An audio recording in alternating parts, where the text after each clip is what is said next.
పరమానందయ్య శిష్యుల కథ. పరమానందయ్య గారికి 12 మంది శిష్యులు. వాళ్ళు ఒకరోజు కట్టెల కోసం అడవికి వెళ్లారు. ఒరే చూడ్రా, మనం తిండి తినాలన్నా పొయ్యిలో కట్టెలు కావాలి. మనం చచ్చాక శవం కాలాలన్నా మనమీద కట్టెలుండాలి. ఈ కట్టెలన్నీ ఈ అడవిలోకి ఎలా వచ్చాయంటావు? వారిని ఇది కూడా తెలీదా? మనలాగానే కట్టెల కోసం ఎవరైనా వచ్చుంటారు. వాళ్ళు తీసుకెళ్ళేప్పుడు కింద పడిపోయి ఉంటాయి, అంతే. అందరూ నవ్వుతారు. కట్టెల మోపులు తీసుకొని ఇంటికి బయలుదేరతారు.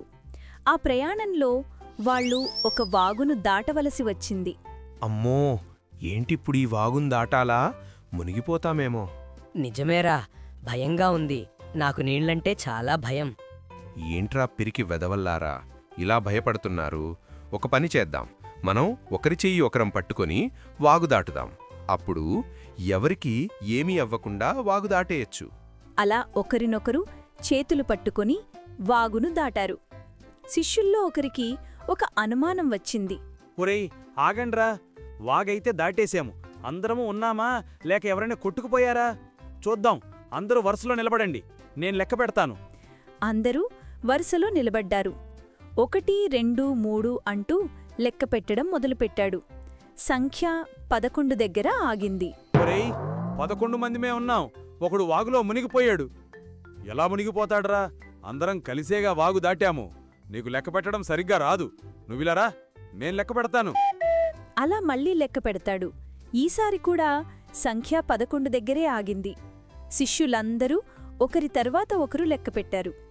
ఎన్నిసార్లు లెక్కపెట్టినా సంఖ్య 11 వచ్చింది. అందరం లెక్క పెట్టాము.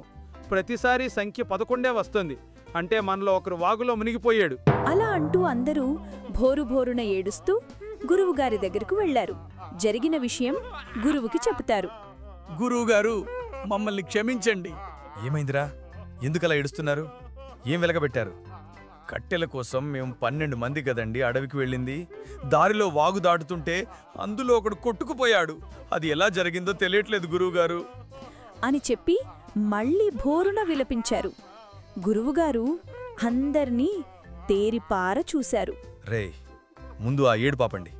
ఇది మళ్ళీ లెక్కబెట్టి చూద్దాం. ఒకడు లెక్కపెట్టాడు. మళ్ళీ 11 వచ్చింది. గురువుగారు ఒక చిరునవ్వు నవ్వి ఇలా అంటాడు. ఓరై దద్దమ్మల్లారా, ప్రతిసారి మీ ముందున్న వారిని లెక్కిస్తున్నారే, మిమ్మల్ని మీరు కూడా లెక్కించాలి కదా. కావాలంటే ఈసారి మీతో కలుపుకొని లెక్కబెట్టండి. అందరూ ఇక్కడే తగలడ్డారు అని చెప్పి గురువుగారు వెళ్ళిపోతారు. శిష్యులు తమ పొరపాటు తెలుసుకొని ఒకరి మొహాలు ఒకరు చూసుకొని నవ్వుకున్నారు.